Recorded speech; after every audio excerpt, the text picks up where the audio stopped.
Adult children living with parents. Just how bad is this? What exactly springs to your mind when you hear the phrase, adult children that live with their parents?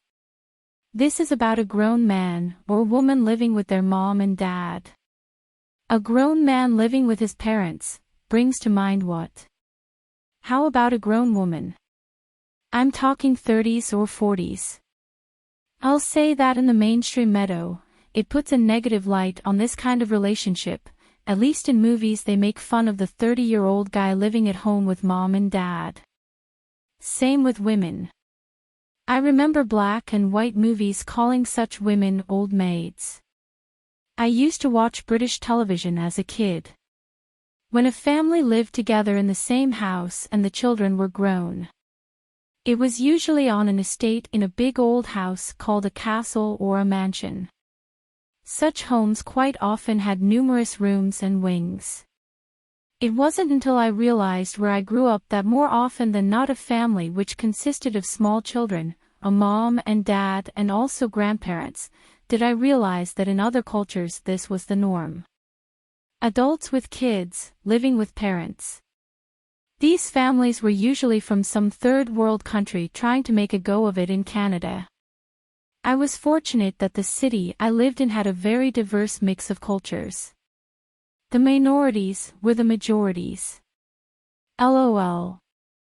I got to see how those who came in poverty lived, as well as those who came with money lived too. Usually they all had their kids and their parents with them. They were three-generation households.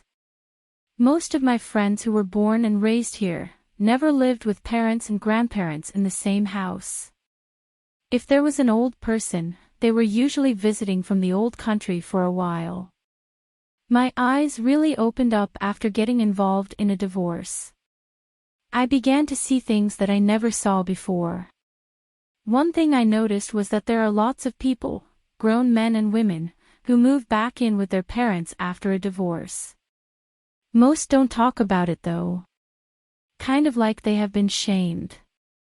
But I never hear the negativity from those of other cultures, those from outside Western culture. I was watching Dr. Phil a while ago. It was about adult children living with their parents. And because they were on his show, they were pretty dysfunctional relationships. Adding to the stigma. What do you think about this? Is a grown man or grown woman living with their parents somehow dysfunctional? Have you had to live with your parents as an adult? What are your thoughts?